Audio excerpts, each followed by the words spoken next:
Welcome everybody to the inaugural video for Keystone Inquisition Gaming. Today we're working on an XV88 Broadside. This one I just finished up today. Still working a little bit on the base. Just letting that astrogranite debris dry before I shade it and dry brush. Now, I've already posted pictures of the little shield, or what they call the particle accelerator, up on Facebook, and I've gotten a lot of kudos for that. So what I'm going to do today is show you how that's done. Now, here I have another broadside that I've been working on. It's not quite as complete as the other, but that's fine. I'm going to start with a little dry brush. Just take a little dab of the fang and try and wick it off as much as possible on a piece of paper, paper towel, something like that. Now, because it's a glow effect, you want that to kind of come around the particle accelerator right here, kind of radiating from the center. So I'm just going to lightly dry brush a little bit, coming out, coming around, slowly rotating, just to kind of show the glow. You don't want it, you definitely do not want too much paint on your dry brush. You just want a little tiny droplet, little tiny bit, as dry as possible, otherwise it'll smear. Now come across right here, just dry brush lightly across, very light. Come back down. And just want to dry brush it till you think it's about right.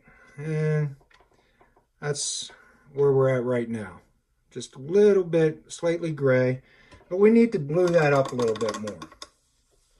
So rinse your brush a little out in a little bit of water. Get that nice and dry. And we're going to switch over to rust gray and do the same thing. Just a little tiny dab on there will do. Don't want too much again. And just wick off as much as possible. You want the brush practically dry, little or no paint left in the bristle. Otherwise, like I said, it'll smear, it'll run, it'll streak. It won't look quite right. And then you just repeat the process, just very lightly, very gently, while rotating the model. And that's where we're at there. Going from there, we need to paint the little vents here. Need to paint the little vents here in the middle, okay? I'm going to start with a layer of Cantor Blue.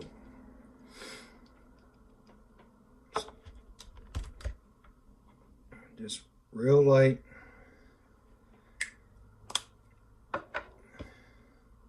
Using my wet palette here. Just make sure, get it thinned out just right. Then just going to start painting real light. Just try and get it down in between the individual little veins. Run it across the veins. Make sure you get good color down. Now you want to try and make sure you get it all the way up to the center of the disc. If you get a little bit up on the red, that's fine. It actually, in the end, it helps with the glow effect, as it won't seem as flat. Alright. Over top of the Cantor Blue, we're going to go with a layer of Caldor Sky. Now, going with the layer of Caldor Sky, you're going to do the same thing. Essentially, we're just kind of using the Cantor Blue as a base color help us define the areas that we want to be blue, where the glow is going to be, etc., etc. And like I said, don't get too bent out of shape, too worried if you get some up on the red. In the end, it'll help with the glow effect. It kind of tricks the eye a little bit. All right, you see here now, it's really starting to pop. You're really starting to see the blue. And it's time we move on to the next color. From there, we're going to go with a layer of Alayatok blue. This actually took me a little while to get. I've been working on getting that blue glow for a while. Watched some videos on YouTube. A good steady hand and practice is honestly the best I can give you. Yeah. But to be, once you get there, you'll be able to do it over and over again without issue.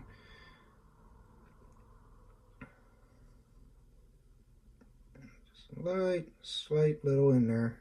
Okay, now that our layer of Caldor Sky is dry, we're going to Alayatok blue. With this one, you want to stay away from the furthest edge.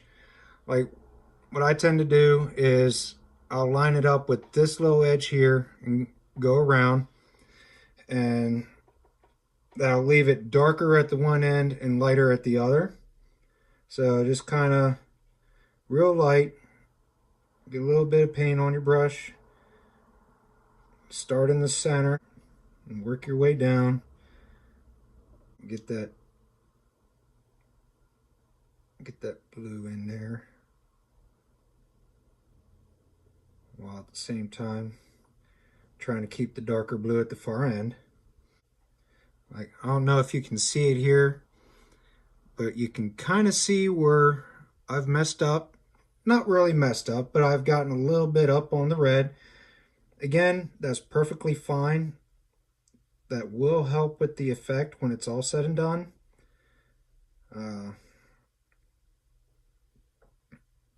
It'll really help the glow pop, and it'll make it look more like there actually is a glow, as opposed to, oh, it's all flat, he's just painted, these veins and that's the end of it.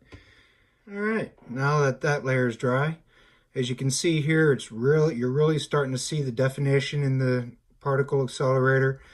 The shades are really blending well. We're going to go on, switch to our artificer brush, back to the wet palette, thin it out. And for this step, with the Hoeth blue, all you want to do is go over the Alayatok blue, but keep it on the top of the veins. You don't want to get it down inside in between. Just going to go over the same area, just real light over the veins, along the top edge. That way the blue is still down inside the vein, but the top has a little more of the glow, just about like so. And you can see it now already, you really got a nice glow effect going on. It's starting to really pop. Just a few more steps, a few little more details, and it'll be good to go. All right, now that that's dry, we're going to go on to the next step. We're going to take a little bit of pallid witch flesh. I don't know why they got to make everything so difficult to pronounce, but whatever. Little dab, still using your artificer brush, and we're going to paint a little bit inside these grooves here, and just a little dab at the very edge of the veins, okay? Usually I do have a little bit of music going when I'm painting, but since I'm trying to do my first real tutorial, I want to make sure everybody can hear me without any background noise drowning me out. You know, and I could probably make this video a little bit shorter, but again, you know, when you're doing down inside the veins, you just want it the very, very edge, okay? Just a little touch right at the edge.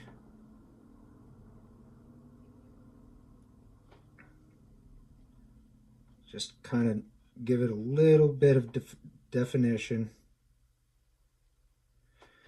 You don't want to get it down inside the vein. You want to do that on both sides.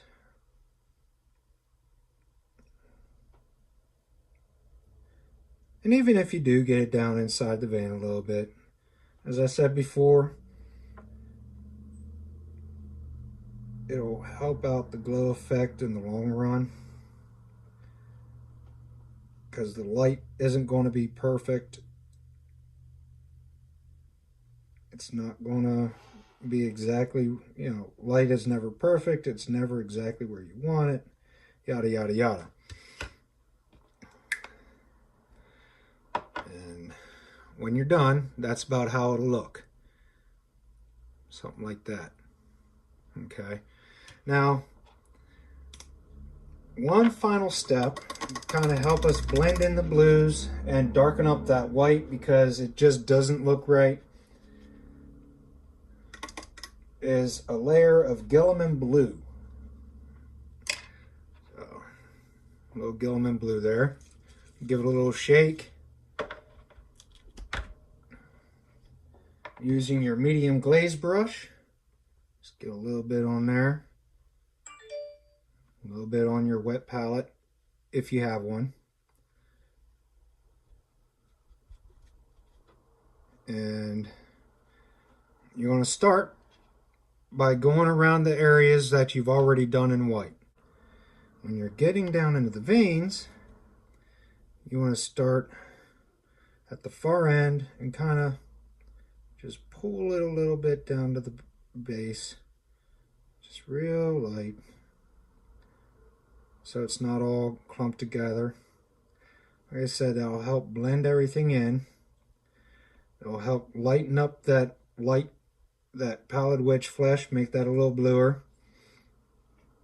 Again, just start at the one end, bring it in towards the center.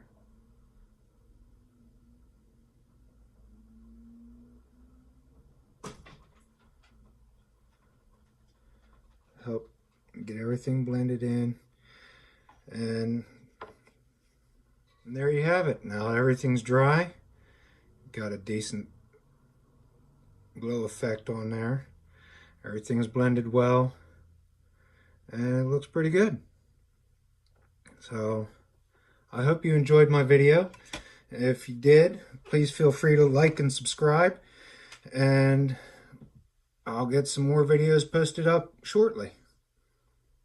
Happy painting!